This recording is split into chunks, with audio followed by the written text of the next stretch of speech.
Do the rich people cringe and say, don't tell them that, Robert? Yes. Don't tell people what you know. Right. Keep them poor. So my father was the head of education, PhD, all that stuff. I go home and ask him, said, why don't we learn about money in school?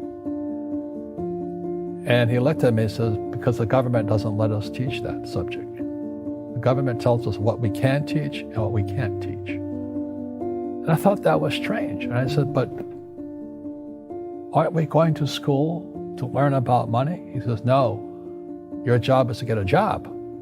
I said, but you get a job to earn money. He goes, no, you're supposed to just get a job. I went, no. Isn't the purpose of a job to earn money? He goes, you're correct. I said, so why don't I just learn about money? I can skip the job part, you know? And he got flustered and he said, if you want to learn about money, why don't you ask your best friend's father about money? And I said, why? That's Mike. So I asked him. He says, because Mike's father is an entrepreneur. And I said, what are you? He says, I'm an employee. I'm a government employee. I went, oh, what's the difference? He says, the difference is an entrepreneur must know about money, or they're no longer entrepreneurs.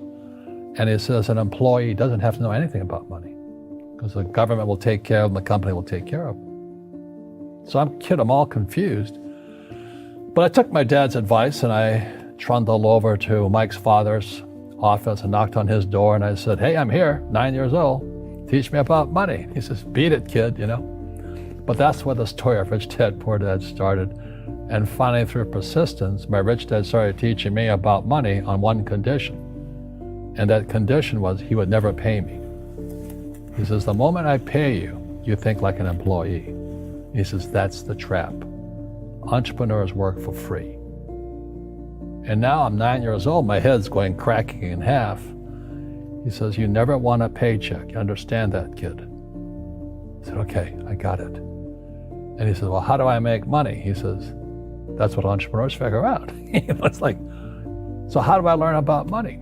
So he would just break out a Monopoly game board. So I would work for free. I'd pick up cigarette butts, and he had hotels and restaurants, and I would clean and do menial tasks.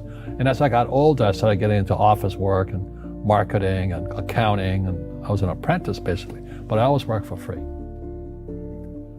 And he would teach me about money, but the way he taught me about money was playing Monopoly. And finally one day I got upset. I said, well, when are you going to teach me about money? He says, what do you think we're doing?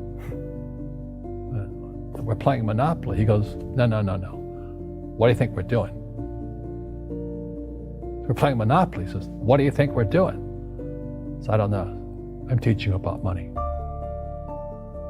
And then that's when, you have one green house. He says, there's many formulas for great success in money. There's thousands of them, but one of the best ones is found on the game of Monopoly. It still is today. 4 green houses, 1 red hotel. I said, what? He says, one of the greatest ways to acquire great wealth is playing Monopoly in real life. 4 green houses, 1 red hotel. Well, is that all there is? He goes, that's it. And he says, what do you think I'm doing? And I went, I don't know. So then he took me out, he showed me his greenhouses. And 10 years later, when I was 19, I was now in school in New York, and I come back to Hawaii, and Rich Dad had bought the biggest piece of land smack dab in the middle of Waikiki Beach. And when you go to Waikiki Beach today, you'll see the Hyatt Regency Hotel. That was his hotel. Just like the game of Monopoly. Just like the game of Monopoly. Acquired assets and they became bigger assets. He just kept what's called an assemblage, because that property wasn't that big at that time. So he had to buy out all the small guys. Because Waikiki was a little dirtwater little town. So he'd buy out this shop owner and buy that shop owner. And it took him a while, but he finally assembled this large piece of property. And then he and Hyatt put up this giant hotel. It just sold for $800 million. So that's how I learned about money.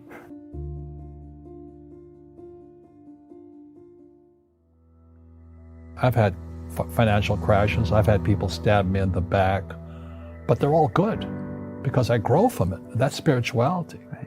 People who are afraid of making mistakes, like they teach in school, they don't ever grow.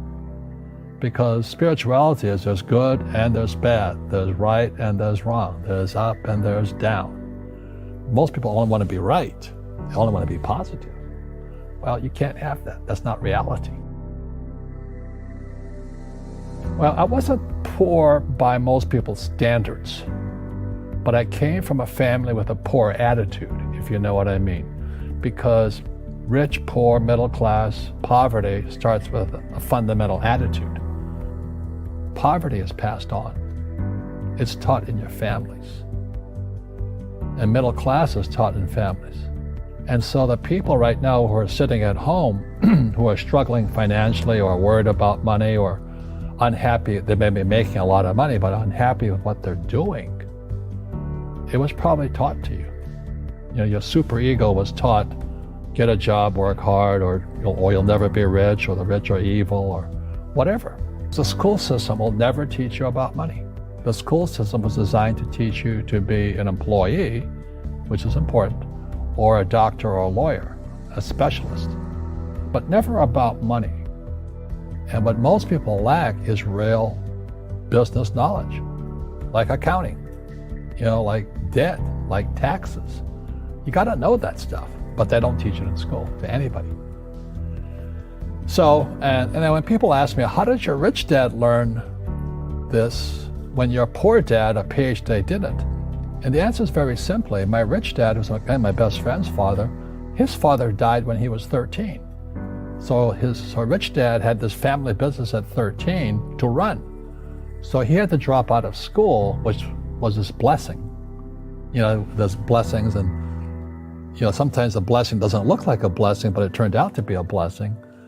And then his teachers became his bookkeeper, his accountant, his attorney, his banker, his real estate agents. So he has what I call real teachers, not these fake teachers in school. You see, most teachers in school, they're out of ethics. They teach subjects they themselves don't practice. I asked the teacher, I said, I'm in my third year of calculus now. It was called strength of materials. I said, am I ever going to use this stuff? He goes, no. I said, why do you teach it? He says, because I get paid. I said, do you ever use it? He goes, no. And that's why, you have to, in life, one of the things I suggest to people, you got to find a real teacher versus a fake teacher. And a fake teacher is somebody who doesn't do what they teach. And a real teacher is doing what they teach every day. So my accountants, my attorneys, they're in it every single day. That's how I learn, because every day I'm solving problems in my business. So I have accountants and attorneys and bankers and all these people on speed dial because I'm solving problems with my team. I see you giving this knowledge out, and yeah. Do the rich people cringe and say, don't tell them that, Rob? Yes. Don't tell people what you know. Right. Keep them poor. But, unfortunately, the poor, as was in the Bible, I'm not real religious, the poor will always be amongst us because it starts up here. Right, it's that fear mentality. It's in their words, and the words become flesh. Again, I'm not really religious. I flunked out of Sunday school also. But when they say I can't afford it or I can't do that, they go down. They become what they say. My PhD daddy says, what do you think I am, made of money? I can't afford that. And my rich dad would say, that's why he's poor. Poor people say, I can't afford it, I can't do that, I don't have time. Because this is an escape. It's an escape, you know what I mean? It's easy to say, I can't afford it. And your rich dad used to say what instead of, I can't afford it? How can I afford it? How can I do that? What would it take, or why should I do that? He says that a question opens the mind, a statement closes the mind. See, when you say, I can't afford it, your mind shuts down, and you become what you say. Rugby is a team sport, but so is soccer. The rules are different. And other people are golfers. They play by themselves. And so everybody's different. So my game financially is business, number one. Second is real estate. So what I say to young people is, you find your game.